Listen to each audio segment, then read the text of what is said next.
پاکستان تحریک انصاف کی حکومت کو قائم ہوئے 2 سال سے زیادہ ہو چکے ہیں، لیکن یکساں نظام تعلیم متعارف کرانے کی کوششوں پر اب بھی سوالیہ نشان ہیں۔ ماہرین کہتے ہیں کہ تعلیمی نظام کے ساتھ بار بار تجربات نہیں ہونے چاہیے۔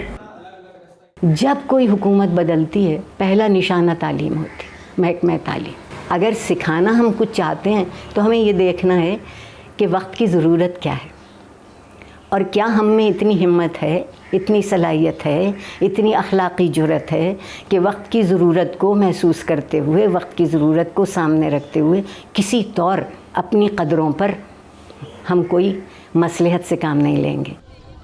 حکومتی مشینری میں شامل لوگوں کی رائے میں نصاب ایک ہی ہونا چاہیے تاکہ سب صوبوں کے طلبہ ایک جیسا علم حاصل کر سکیں۔ سنگل نیشنل کوریکولم ہونا چاہیے، لیکن اس سے مراد کیا ہے؟ اس سے مراد یہ ہے کہ اب تک جو کچھ ہو رہا ہے وہ صحیح نہیں ہے میرے خیال کے مطابق۔ پہلے ہر صوبہ اپنی کتابیں چھاپتا تھا اور نصاب بناتا تھا، اب یہ ہے کہ وہ اسلام آباد سے نصاب بنے گا۔ گورنمنٹ کی طرف سے ایک لاء بن جائے کہ آپ چوتھی جماعت کی سوشل سٹڈیز اٹھائیں، سرکاری اسکول ہو یا پرائیویٹ ہو یا مدرسہ ہو، وہاں پر ایک ہی کتاب ہو، تو پھر یہ ہے سنگل نیشنل کوریکولم۔ صوبہ پنجاب کے نجی اسکولوں میں تقریباً 10,000 کتابیں پڑھائی جاتی ہیں، جن میں سے 500 کتابوں کی جانچ پڑتال 30 کمیٹیوں پر مشتمل ماہرین کر چکے ہیں۔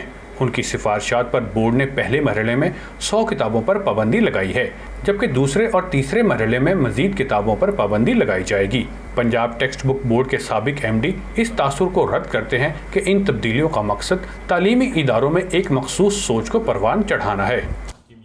ایک کتاب کے اندر کچھ 100 غلطی ہے، 100 غلطی۔ آخری مردم شماری آکسفورڈ میں لکھا ہوا ہے کہ 1998 میں ہوئی، جب آپ کو پتہ ہے وہ 2017 میں ہوئی۔ پنجاب کے 35 ضلع لکھے ہوئے ہیں، جبکہ 36واں ضلع آج سے 11 سال پہلے چنوٹ 2009 میں بن گیا تھا۔ کوئی 3-4 درجن کتابیں ایسی ہیں جس میں پورا آزاد جموں اینڈ کشمیر اور گلگت بلتستان اٹھا کے انڈیا میں شو کی ہے۔ دیکھیں سافٹ ویئر ورژن بھی یہ بنتا ہے کہ آپ ڈسپیوٹڈ ٹیریٹری لکھ دیں، مگر وہ یہ بھی تسلیم کرتے ہیں کہ کچھ کتابوں کو اس لیے خارج کیا گیا کہ ان میں مسلمان ہیروز کو چھوڑ کر دوسرے مذاہب سے تعلق رکھنے والے افراد کے اقوال کو شامل کیا گیا تھا۔ ڈاکٹر عارفہ کی نظر میں اگر وفاقی حکومت کتابیں لکھنے کا کام شروع کرتے تو کچھ اختلاف بھی پیدا ہوتا ہے، لہذا نصاب کے انتخاب کا حق صوبوں کو ہونا چاہیے۔ جب حکومتیں نصاب بنانے لگتی ہیں تو وہ حکم زیادہ ہو جاتا ہے، علم کم ہو جاتا ہے۔ وزیر اعظم کے معاون خصوصی برائے اسٹریٹجک پلاننگ ڈاکٹر معید یوسف کہتے ہیں کہ حکومت ایک ایسی پالیسی بنا رہی ہے جس کے تحت اساتذہ، شہریوں اور دیگر ماہرین کو ایک پورٹل کے ذریعے جوڑا جا رہا ہے تاکہ بہتر منصوبہ بندی کی جا سکے۔